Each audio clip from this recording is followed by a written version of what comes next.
Want to change the main language you use to talk to Gemini? Here's how to do it. First, open the Gemini app on your Samsung Galaxy S26 Ultra.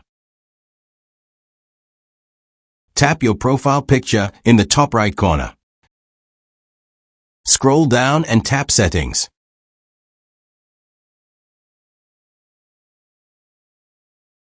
Now, find the language option. You'll see a note that says for speaking to Gemini. Tap on it. This will open the language and speech settings. Tap on Main Language. Then choose the language you want to use. After selecting, you'll see a prompt to restart Gemini. Tap Restart Gemini to apply the changes. If you tap Cancel, the language will not change. Once restarted, Gemini will use your selected language. Full voice conversations. And that's how to change the main language in Gemini on your Samsung Galaxy S26 Ultra.